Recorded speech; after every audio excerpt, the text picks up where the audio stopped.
Petit à petit, l'on s'achemine vers la deuxième édition du tournoi d'amitié des Grands Lacs. Cette fois, il sera couplé au championnat de l'Union des fédérations d'Afrique de karaté région centre, de compétitions inédites qui attirent déjà l'attention des athlètes. C'est pas la victoire, on va la gagner. On va bosser, on va améliorer. Maintenant, partager les arts, compétitions, les arts relevés. Même que tu prépares ou encore davantage pour te vraiment faire cette différence. C'est le léopard, nous allons tout ça, nous allons défendre valablement mon analyse. Il en est de même pour les cadres techniques qui s'apprêtent à vivre cet événement. Nous avons sélectionné au moins 40 athlètes divisés en deux équipes. Il y a l'équipe de Tagel, puis il y a l'équipe de l'IFAC Région Centre. Dans le secteur d'arbitrage et coaching, la fédération nous a obligés de sélectionner au moins 25 arbitres. À la veille de la compétition de l'IFAC Région Centre, il y a l'examen pour les arbitres. Nous battons pour que face aux pays amis qui vont venir à ce grand tournoi, nous puissions honorer notre fédération. C'est ça le souci, c'est ça notre détermination.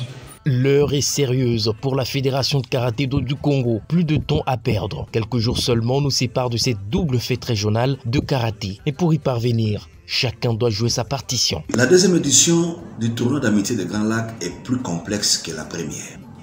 Ça fait que nous aurons beaucoup de pays en même temps pour les deux compétitions à Goma. L'organisation a du pain sur la planche. L'organisation devra faire preuve de beaucoup d'expertise pour amener à bon port ce bateau. Le jour J approche à pas des géants. La volonté y est. Le gouvernement assure comme toujours. Mais le décaissement pose problème. D'où il faut déjà tirer la sonnette. Ces deux compétitions ont été sollicitées par l'IFAC et confirmées par le gouvernement congolais à travers le ministre des Sports. Aujourd'hui, nous n'attendons que les décaissements, c'est-à-dire l'accompagnement du gouvernement congolais. Nous sommes à une semaine, mais nous sommes confiants à l'autorité du pays pour que, au moment venu, nous soyons en possession de tous ces fonds pour que la fête du karaté au niveau des Grands Lacs et au niveau de l'Afrique centrale se tienne à Goma.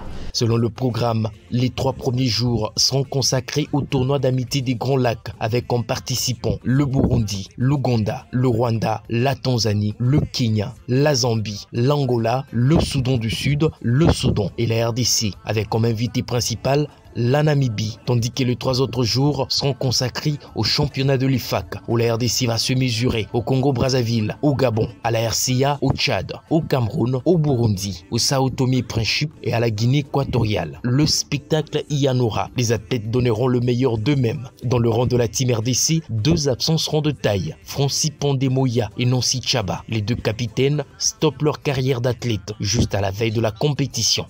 Je ne prendrai pas part à cette deuxième édition. On a fait notre temps, il est temps maintenant de soutenir la jeunesse. Il faut laisser la place à la jeunesse.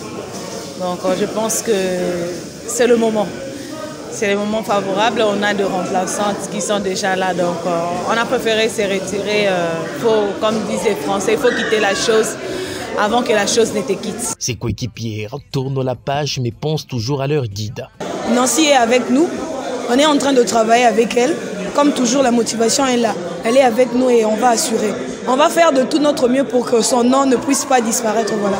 Toutefois, la RDC s'appuie sur des bases déjà solides. Les derniers championnats nationaux qui se sont déroulés, dont la province de la Chopo, ont servi à bien préparer les 2 compétitions. L'ambition de conserver le trophée Fachi au Tagel et de succéder au Cameroun à l'UFAC, région centre, n'est pas qu'une posture.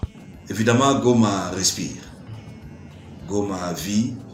Et c'est calme.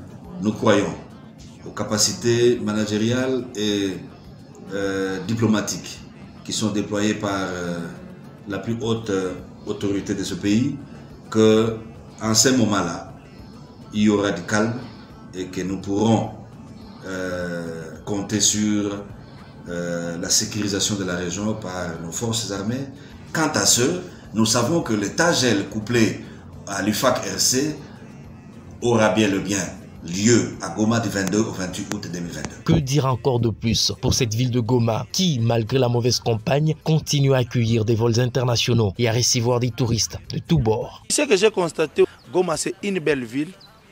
Il faut vraiment qu'on puisse parler de Goma positivement aussi. Il faut montrer aux gens que la ville de Goma, il faut vraiment que nous puissions aussi vendre l'image de la ville de Goma. Enchaîner les compétitions, c'est la vision du président de la FICACO, Maître Freddy Lacombo, qui, pour cette édition, a invité le président de la Fédération mondiale de karaté, Antonio Espinosa.